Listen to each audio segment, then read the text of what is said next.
What's up, Sneeples? Prism is back in a big way with all new ability and all new equipment. So let's get into it. Let's see if what cards are good for Prism, what cards you should just kind of stick away from. And let's just go ahead and evaluate all the Light Illusionist cards.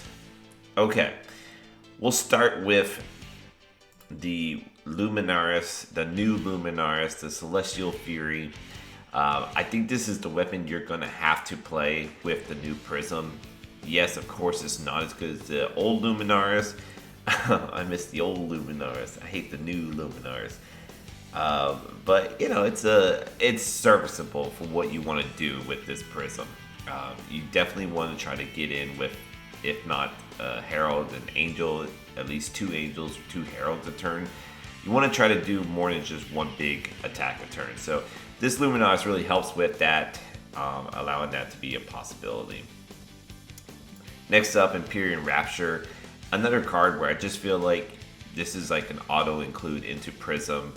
Making Prism's ability free, I think, is pretty damn good. I don't really know what else you're going to be playing over this.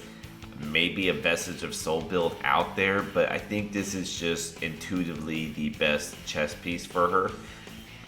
So I think this is kind of, if you're playing Prism, you should expect to be playing Empyrean Rapture.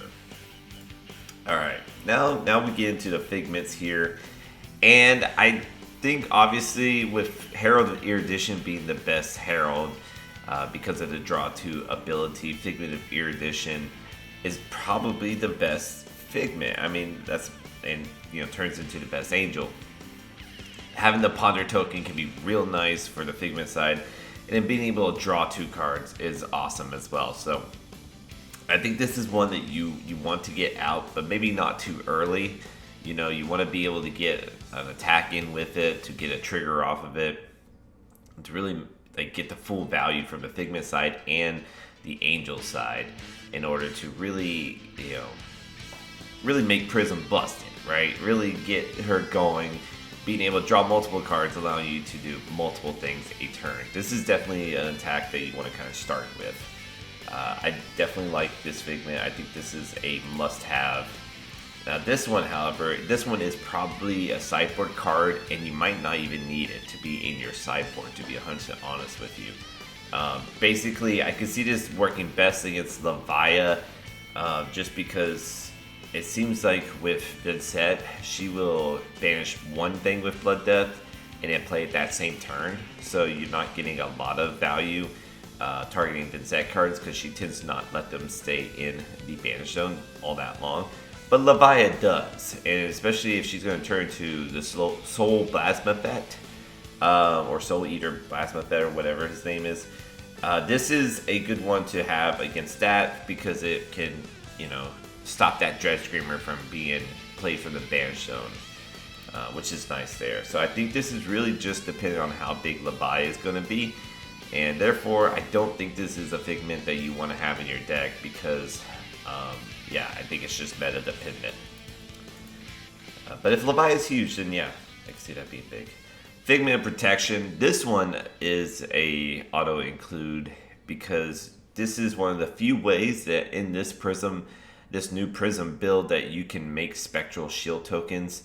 It's kind of hard to, with the old Prism, her ability made Spectral Shield tokens, but this is a good way to do it. And this is one that you can get out early on because even if you can't defend it all too well and it ends up dying early on, basically, you create a Spectral Shield token and then you have Ward 4. So you basically gain 5 life in the beginning. So when using your Halo, your headpiece Halo to turn 0, put this in the soul, and then basically have 39 life instead of the or basically have 37 life instead of the 32. And that's kind of nice. You'll take that at least. And then if you're able to attack with this, creating 2 Spectral Shields, obviously that's big too. So I think Figment of Protection into the Archangel Protection is a good one to include. Now this one is kind of surprised me how effective this one is. I thought this one was a bit weak when I first saw it as compared to the other ones, I should say. All the figments are strong in their own way. But this one has really paid dividends, and that is because this is kind of a game ender. You can always bring this out, deal 1 arcane damage to your opponent or any target. You could target like a Berserkai or something like that. But what's really nice is that if they're not running A, B, then, and oftentimes people won't against Prism, then being able to flip into the Archangel here and attack and deal 2 arcane damage that's, if no AB is presented, is unblockable, is basically, minusing your opponent's life by 2. And so this could just end games and really just, swiftly kill your opponent. And that's how I've won with Prism many a times, is with this Archangel right here. So Figment of Ravages, I think, is another must-have. Alright, so now Figment of Rebirth. Now this one's interesting. I could go either way with this.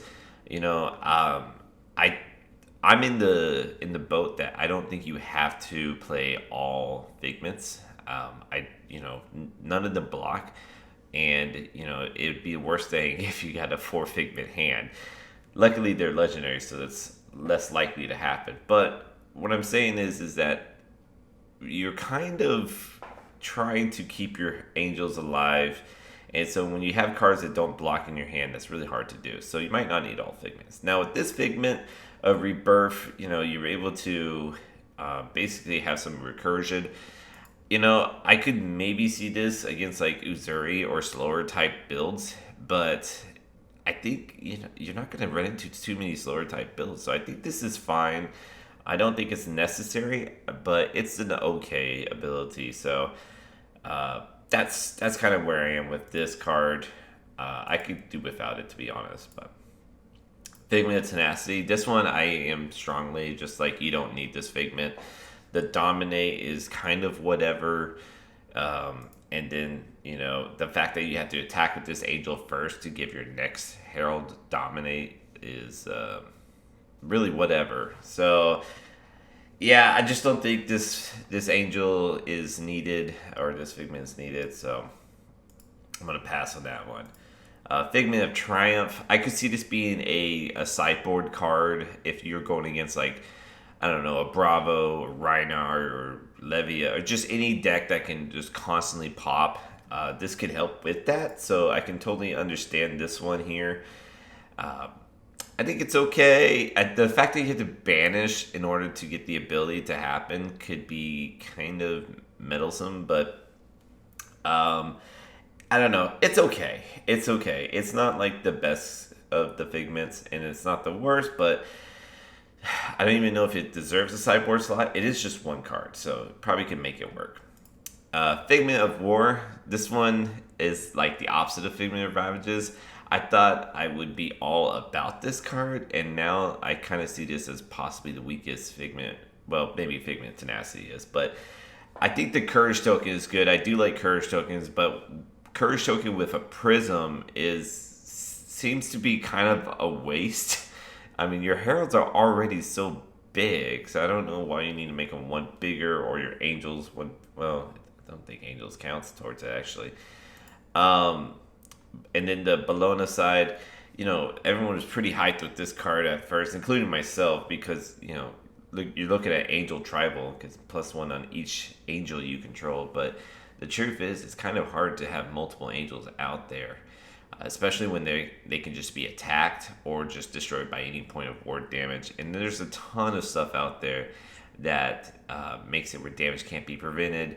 And then it goes through that whole damage, checking chain where it ends up destroying everything with ward, which is, just way too much.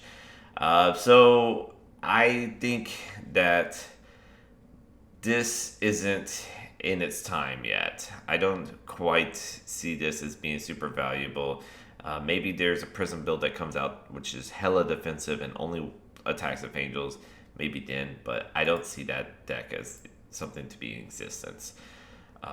But I could be proven wrong, and that'd be cool. All right, we get the Herald full arts. These are all reprints, but they're here, so we'll just kind of talk about which ones maybe we should run. Herald Judgment. This is again just kind of a sideboard card if you really want it. It's good for this one is good against Vincent, so you could play this against Vincent and feel pretty good about it. Vincent might be another one you might have to worry about a little. Well, actually, Vincent's going to be your worst enemy just because she has plenty of poppers and her ability to just get past award stuff. I think it's going to be pretty crucial. So if Vincent's in your meta and you need a way to get around it, maybe Herald Judgment if you can get around it getting popped. Herald Protection, I think this is the best Herald out there. Again, not a lot of chances to make spectral shields with this new prism. So having the Herald Protection to do it for you is really nice. I think Rainbow is fine here. Herald of Ravages, despite me loving the Figment Ravages, I don't think Herald Ravages is needed. If you personally like just getting the free arcane in, okay, but otherwise I wouldn't go for it. Herald of Rebirth is kind of just it's the same feeling I have for the Figment. It's okay. If you feel like it's something is for you, that's fine. I think I'm personally kind of staying away from it. Same with Herald Tenacity. The Dominate, sure, you can get damage through, and you kind of need to get damage through, but when you're coming in for 7, you can probably get damage through pretty nice. This one does have Dominate, so it makes sure of it as long as it's not getting popped. But I don't know. Maybe we'll see how the meta responds to Prism. If people are full blocking Heralds and just trying to kind of fatigue her or something, I could see Tenacity being big, but until then, I don't. Obviously, Triumph is huge. I'd probably play Rainbow and Triumph because it's just the -1 is big. I think that's real big. And then War Tune costing 1 is pretty damn good as well, so I'd probably go Rainbow here as well. One thing I want to point out real quick before we leave these Heralds is that the old Prism ran yellow Heralds like crazy, and that was because of old Luminaris. It really worked out. But the new Prism doesn't need to run yellow cards like crazy. In fact, there's very little yellow synergy going on with the new Prism. So you can run more reds or even more blue Heralds. In fact, because this is kind of a resource-dependent deck, blue might be the way to go. Which in that case, Herald Tenacity might not be too bad. But it's only because it costs 2 to give your Herald going in. It costs anywhere, most of the time, just 2 to attack. So now we're at the 4 resources for a turn. And if you come with another Herald, that's 6. Or if you come with an Angel, they all cost 2 to attack with. So basically, you need 6 to get 2 attacks off.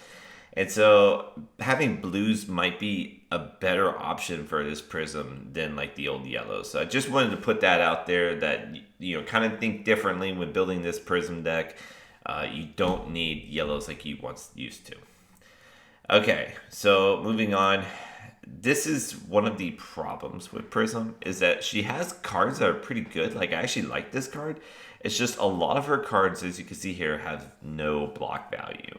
And I think that's due to her detriment, really. I think really if this encourages is an aggressive Prism playstyle. I don't think we're going to see so much of the control Prism anymore. The success I've had with Prism is being more aggressive than control so far. We'll see if someone cracks the code here, but I can definitely say I haven't. But I do think 2 Heralds a turn is pretty damn good, or a Herald and an Angel a turn, not so bad. And this card helps with that. Giving the Herald going in, so you're basically not having to pay the 2 resources here, so that's pretty nice. And then on top of that, it's pumping up your Angel attack, so that's kind of doing 2 things for you at once. I like it for that reason. I'm pretty high on this card. Just the only thing is that it really just doesn't block, which can be a problem. So I definitely like this card in blue, maybe in yellow. Red might be just a little unnecessary. But yeah, I don't know. The going in and the +2s or +1 or whatever color it is, it's really nice. Angelic Wrath, I don't think this one's needed at all. Your Heralds are already coming in for cheap. I don't think you need to make them +4. If people are starting to defend out your heralds, okay, maybe we'll start putting angelic rafts in, but I just don't see it as a necessity right now, and I think I'd avoid this card when building Prism. Celestial Reprimando. This is a card that I am going to be putting in. Maybe even, well, it would be Rainbow if it blocked. We just looked through 3 cards that don't block. They're all instant speed, so that makes sense that they don't block. Instances don't block, but it's pretty brutal. Now, this is really nice because this basically prevents your Herald from being blocked out, and prevents your Herald from being popped as well. So this does like everything you want to it in a card, and the fact that it costs 0 is huge. Like it in blue, obviously, because resource dependent deck. Yellow can be good too. Red you probably don't need, but yeah, probably blue and yellow gets the job done. Okay, and now we have Celestial Resolve. Again, my experiences playing Prism so far has been the aggressive style has done more work for me than the defensive style.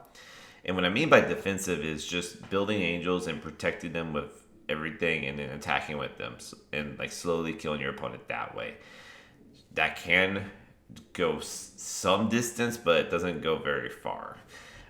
So this would help with that defensive style deck. If you are looking to make a defensive style deck, I could see this being something because basically it's a 0 for 5 defense. But otherwise, I would avoid this card.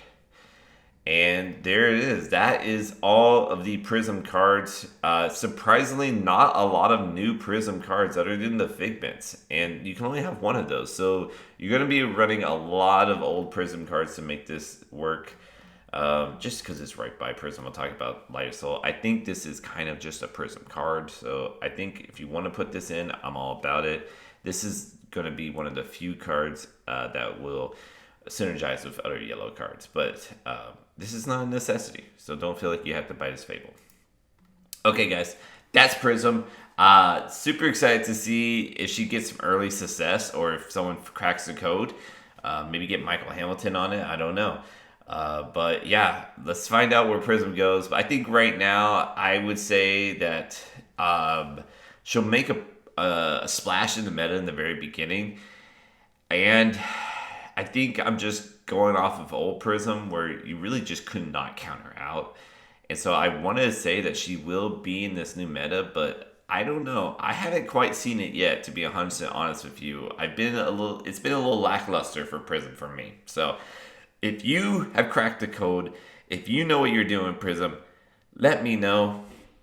Send me a deck link or something, and I will, I'll give you all the credit and everything. But yeah, I feel like I'm missing something. But despite all that, thanks for watching, guys. And be sure to check out other card reviews for this set. But until then, keep on fapping.